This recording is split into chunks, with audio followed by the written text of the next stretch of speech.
mulonde Kyagulanyi bannange. Let us take a risk, and risk is worth taking. Someone who has made everybody speak the same word that yes, someone who has made Alright, olunaku olwaleero muganda wa His Excellency Robert Kyagulanyi nga weeyita wali ku TikTok kyakoze President Museveni wamu n'abo abawambye Lowlight. Nkugamba video yonna ngikuleetedde mu maaso awo genda kubeera ng'okyerabirako, just beera patient naddala gwe munankyukakyuka anti twatandise dda okubeera nga tukola rehearsals ku ngeri gye tugenda okubeera nga tukuuma obululu, naye nga tetunnagendayo nyongera okujjukiza video eno soko gimpereka like bw'oba omaze subscribing bw'oba omaze ate making sure nti ogisharingira bano. Olunaku olwaleero nga bwe nkugambye muganda wa Bobi Wine abuddeyo nga munyiivu nnyo n'atabukira President Museveni n'abaayo n'atabukira n'abo aba NRM abagezaako kubeera nga batulugunya bannayuganda, n'agamba nti kabeera kaseera kabeera kadde, njagala osooka owulirize bali balowooza bakwata Lowlight n'asirika ate wali mulala ajja kuvaayo. Nkugamba ono ye yavuddeyo ng'alina nkuba mpya, njagala osooka owulirize oŋŋambe anaabasobola oba nedda. Everybody love the Ugandan flag. How many of you still remembered we had a flag anyway? How many of you? How many of you still remembered that? Nze bw'anaaba anfera agenda kunferera ku patriotism. Awo nzikiriza. And he's not working alone. He's working with a team of us. Eh? Abo bebo obalaba abo. Let me read you the categories again. Ngenda bisoma paka nga bibatuuse. Ng'oli wano nga school fees ozisasula mu bitundu. You have no gains to take. Tekera okutuwoganira. Vane ku live wano bobo ogenda obirowoozeeko. If you're here and your children are still in USEUPE, okay? Genda obirowoozeeko. We have been humiliated into being lazy people. We have been made to feel inferior. We have been made to feel like we don't add up to 1 + 1. We don't add up to anything. Omuntu n'osomesa abaana. N'osomesa abaana ne bakutuulirira. Osigala obaliisa, osigala obawa ekyokulya, osigala obawa ssente za transport genda kunoonya mirimu, ate naawe n'obanoonyeza mwagala tukaddiwe kutu. Oba olowooza kyangu n'okuyisa erinnya eryo mu kamwa nze nditya n'okulitya. Aga Katonda ntya. Me mentioning that man's name, I fear. I cannot even show up in his environment. Sisobola, that is how fearful I am. Ate ffe twamulabako ng'ayingira ensi eno. Nga firing squad ziringa firing squad. Temutusaagirako mmwe tulabye bintu. Waliwo abantu be battira emasindi awo. Nga balumbye pick-up baali babbi mu Kinankane mu National Park. Ne babba essente z'abantu abasuubuzi baali ku pick-up ebirebe twatambuliranga ku pick-up. They stole and robbed and then killed 2 passengers, raped some schoolgirls, firing squad of 5 people. I know those families personally. Baba kuba tutunula bwetu ne tugamba, yeah, don't tell me about this man. Kyagulanyi musajja, respect that man. Mulekerawo kuyisaamu abantu amaaso. Kwate kubo genda olonde. Nze ntya n'erinnya ly'okuliisa mukamwanze paati.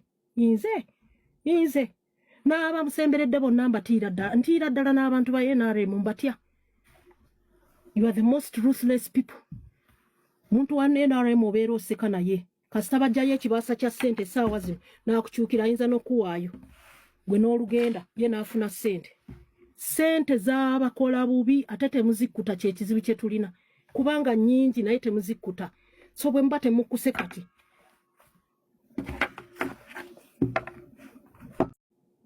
Musumba nayimirira wali n'abagamba muzeeyi mumulabiranga ddala.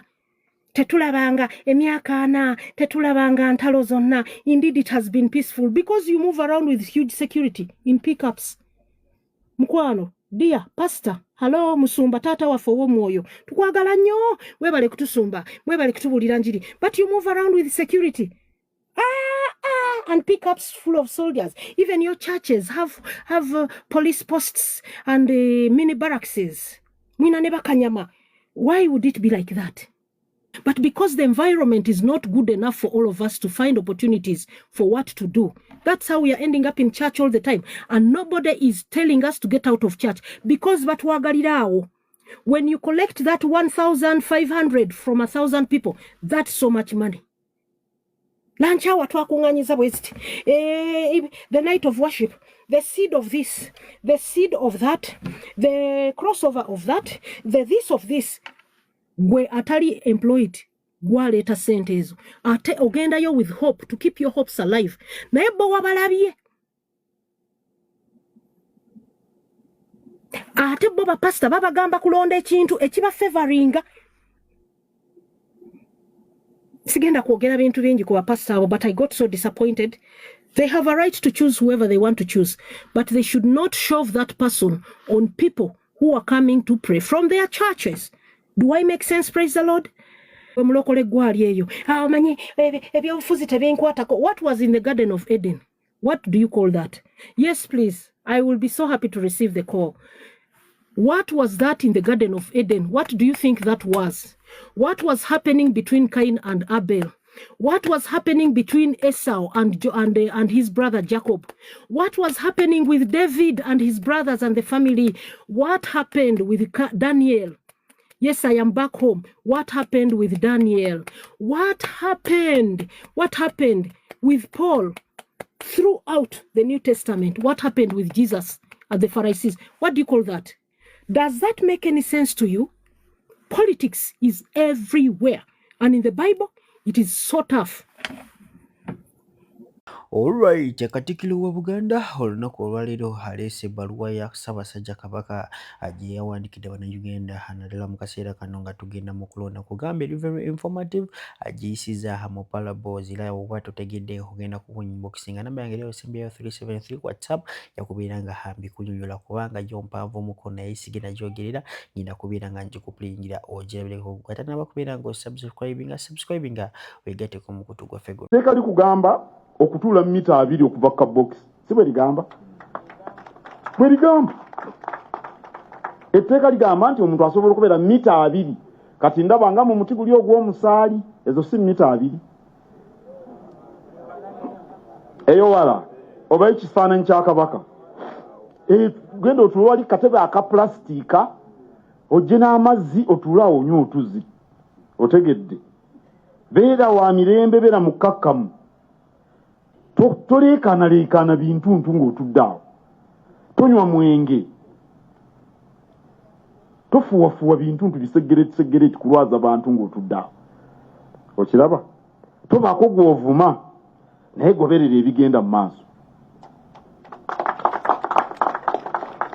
etteeka bwe ligamba ekigambo emirembe ndowooza kye kisinga okwogera mu nnaku zino ffenna tugikuume tobaako gw'okyokooza leka kusanga musajja akutte emmundu n'omwogerera ebigambo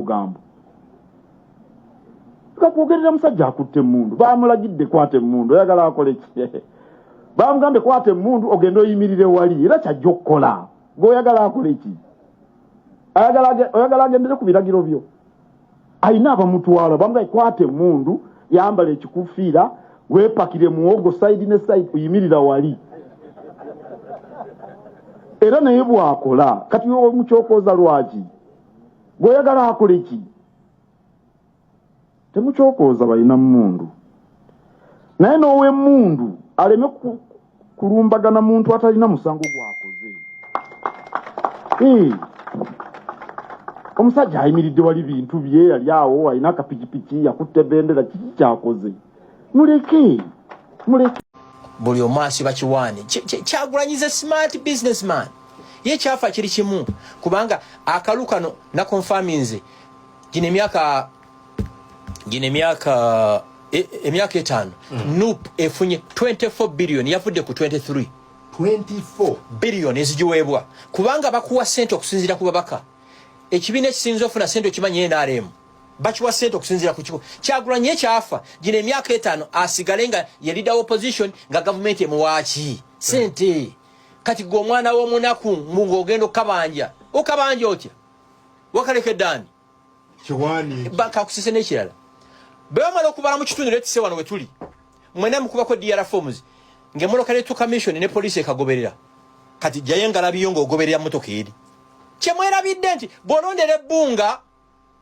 Kyagulanyi n'awangulawo ba Museveni n'awangulawo akosika ekalu akali final balina Bugata for the entire country ab'entoloko Tololo Arua Kisolo Mbale ontegera ndowooza gwe tobeera nti olw'okuba wangudde mu kitundu ekyo nti